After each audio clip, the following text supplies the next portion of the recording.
Hey, this is Mark's watching MTC Media, special edition of 3 to Make 2 podcast. Obviously, we're doing this because Dame Lillard has finally been traded. He will be heading to the Milwaukee Bucks.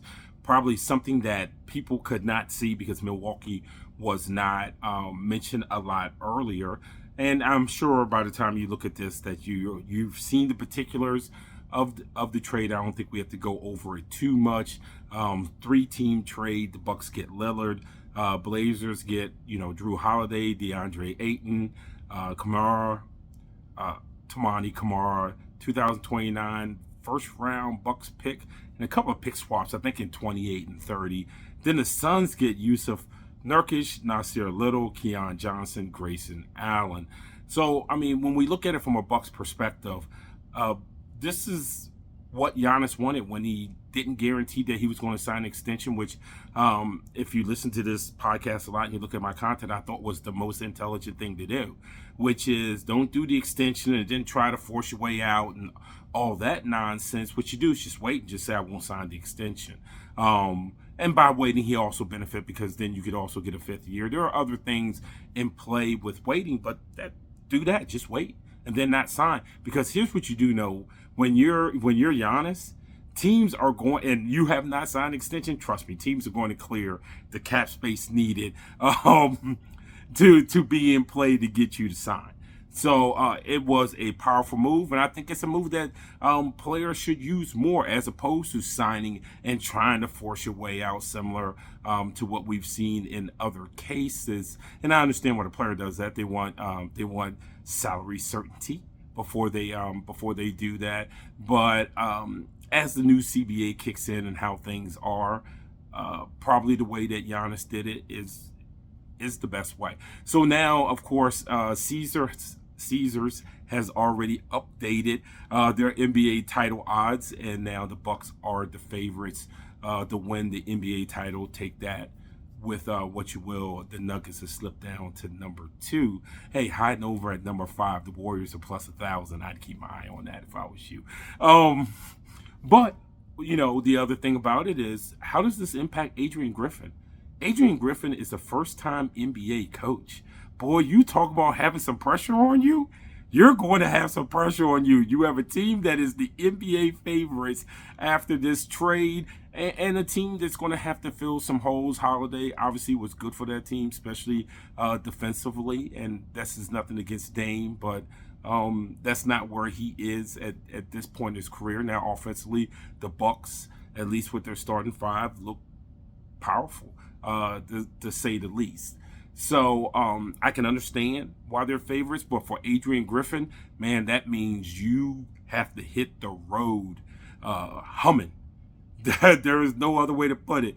You have to hit the road humming because all the pressure is going to be on you. And for him, the one thing that could help is that this is a veteran a veteran roster with Lopez and the rest of those guys, and that'll help. It's not like the talent base is a base of young guys.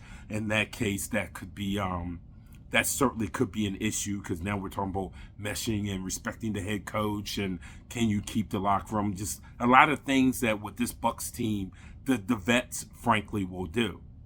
Now, what this does is this directly impacts 2 teams in the East right off the top of your head, which is the Miami Heat, who was trying to find a way to make a trade with limited assets, and Riley's unwillingness or his inability to get creative by trying to engage other teams to make it. And the Boston Celtics, who traded Marcus Smart to Memphis, brought in Porzingis, and now you kind of look at that Bucks roster and be like, wow, you know what we could use? We could use Marcus Smart.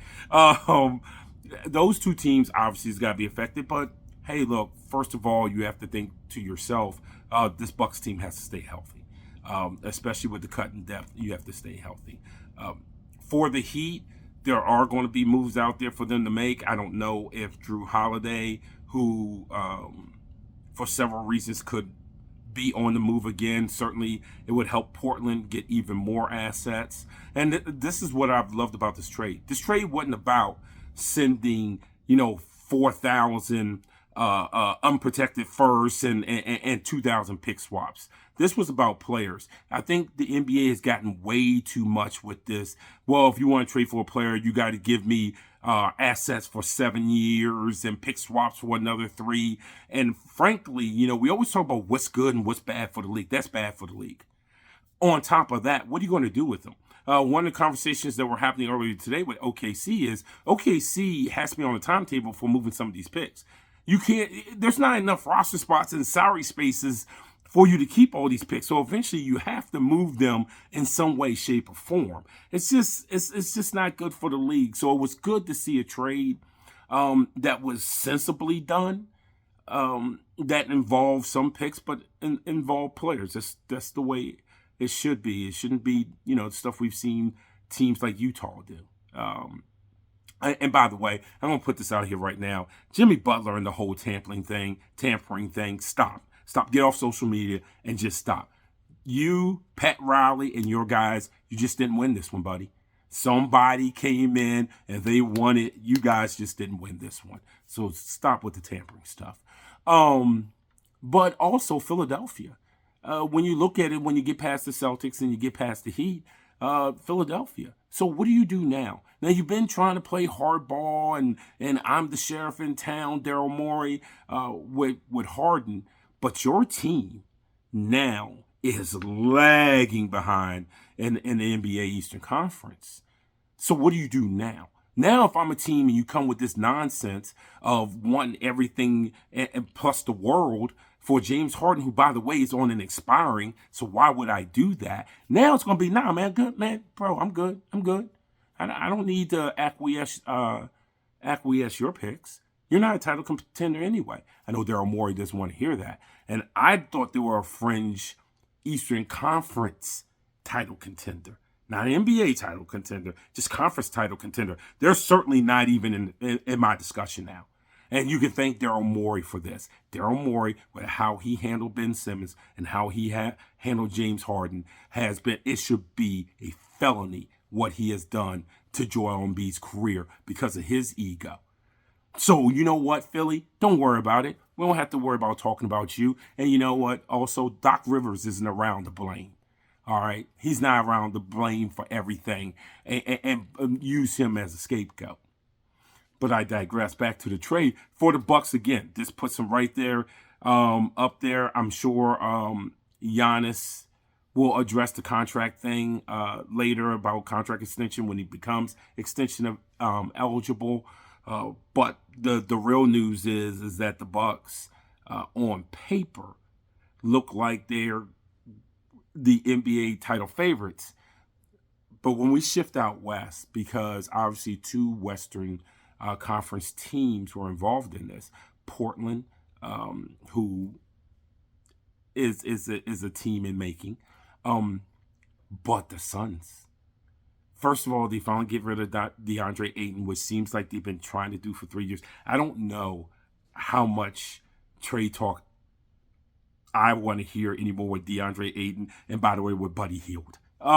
Please. But now the Suns have Yusuf Nurkic and Nasir Little, who out of Carolina hasn't been more than a role player in this league, and Keon Johnson and Grayson Allen. And Grayson Allen, I think, is extremely usable on that Suns. So it gives them depth and usable depth around Booker and KD and Beal. And hey, give the Suns credit.